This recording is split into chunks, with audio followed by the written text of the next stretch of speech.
We're joined by Ranjan Dhawan, the Executive Director of Bank of Baroda, to discuss the same. Hi, Mr. Dhawan. Thank you very much for joining in. We've been speaking to multiple bankers to assess the impact of the Supreme Court and what they had to say yesterday. And right now, all of the bankers have told us that it's too early to assess the impact as of now. We have to wait by and see how the situation develops. That point is taken. But Mr. Dhawan, can you start by telling us what Bank of Baroda's exposure to the power space is at this point in time, and whether you've managed to do any homework to assess what your exposure to any of the affected projects would be?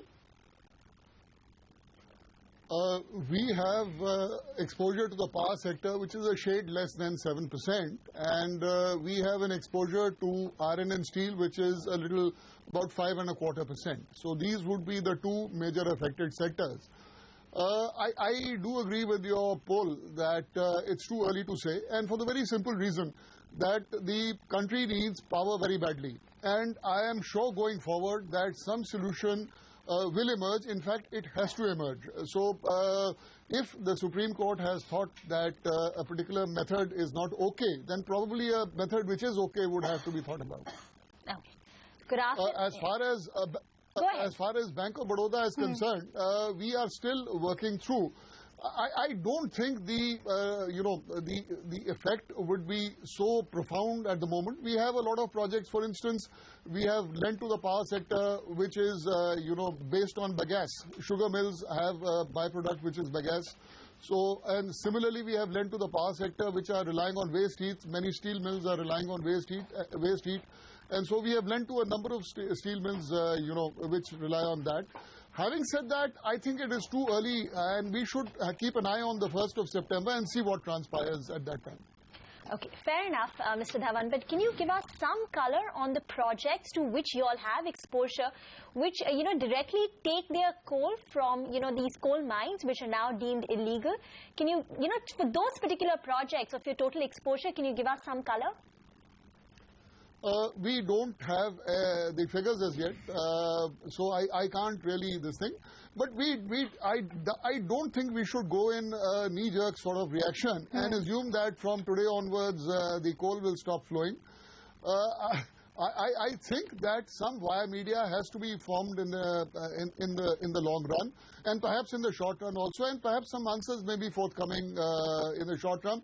We at our bank are not going into any knee-jerk reaction regarding this. Okay, but sir, point is taken about that, but there is a likelihood that whatever it might be, the Supreme Court verdict finally, that maybe it could be deallocation, maybe it could just be a penalty, maybe it could be something which we are not even considering as a probability at this point in time.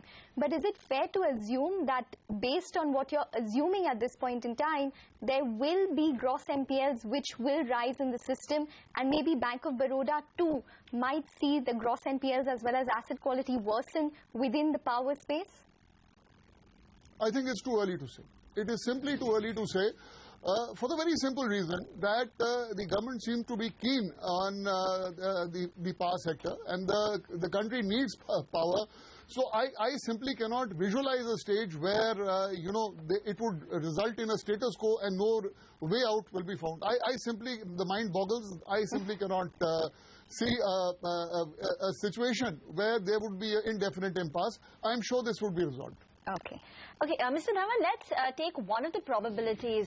Most of the experts have said it's quite unlikely that we're going to see a complete deallocation. Perhaps the likely scenario could be a penalty. In that case, the understanding is if the penalty is on a smaller project or a company, it may not be able to withstand the potential impact, and therefore, the project might be unviable, the project could go bad. So in that case, could you tell us Bank of Baroda or the industry's exposure to a couple of these smaller companies, would that be significant? Because they are the ones which may not be able to withstand the impact of a penalty. Look, again, we are going into a speculative area. Number one, we are assuming there would be a penalty. Number two, we are assuming that the penalty would be large enough to impact the viability of the project. So I think, you know, your particular discussion itself is speculative. Having said that, you know, power projects typically require very large funding. And even when we talk about smaller projects, let us say what is a small project? 220 megawatt. A 220 megawatt project would, you know, the total project itself size would be anywhere from 1,500 crores to 2,000 crores. So therefore, even a so-called small project is not all that small. The funds involved are very large. And I don't see, and I would not even like to speculate as to if there would be the penalty. We would have to wait and see what would be the size of the penalty, and if there would be a penalty. You know, 21 years of coal allocations cannot we cannot land up in a situation where there is no solution. Okay. There are a lot of speculation going on. I would not like to speculate at this point of time. Let some hard evidence come. Okay. Fair enough, Mr. Dhawan. I just wanted to ask you a little larger question then. For what you've seen in FY15 already, do you think that we're in a better place in terms of asset quality or worse than what we saw in FY14? Simply because of these uncertain events that have come up. For example, we have stress which is emerging in the UP sugar space as well. We have the latest that we heard on Tata Power as well as Adani Power from the APTEL and Supreme Court ruling yesterday. So additionally, do you think that overall whether we are better placed on asset quality this year than last year?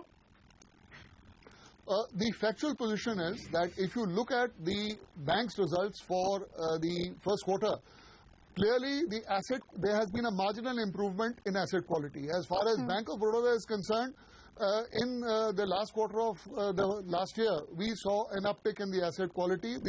Our NPAs to our total assets actually declined and went below 3%. And in the first quarter itself, the accretion to our net assets was not very high. Of course, in the first quarter, you know, there is some decline in the amount of lending. So, as a matter of percentage, there may have been a little decline, but we did not see that much of deterioration in assets, and our feeling was perhaps that we have hit bottom. Okay, Mr. Dhawan. So, I'm going to get in a couple of numbers from you because we're running out of time. So quickly, you did slippages of 1,881 crores in the previous quarter, and your fresh restructuring was 986 crores. Can you just tell us what Q2 is looking like? What could the trajectory be on those two numbers specifically? I think we should not see any marked deterioration. As of today, we do not see any marked deterioration. Will there be an improvement? We don't give, since we're a listed bank, we don't give exact numbers. But we are not seeing any marked deterioration. Okay. Are you confident about? As of right. Are you confident enough to see advances growth as much as you saw in the previous quarter? Last quarter we saw 18%. Do you think you can see the same this quarter as well? Are you as confident about lending to the industries? We are seeing advances growth. It's not that we are not seeing advances growth. They are taking place. There has undoubtedly been over the last 2 or 3 years a slowdown in advances, but these are tied to the general economic recovery. If we say that GDP would increase in this particular year, we should see a slow improvement in advances. Having said that, we are not seeing any dramatic increase in the number of proposals that we are getting, especially in the mid-corporate or large corporate space. We are not seeing any dramatic proposals in that space. Okay, Mr. Dhawan, we'll leave it at that. Thanks so much for joining in and giving us your perspective. Wish you good luck for the coming few quarters. So that's the word from another banker, also reiterating we'll have to wait till 1st of September for the way forward.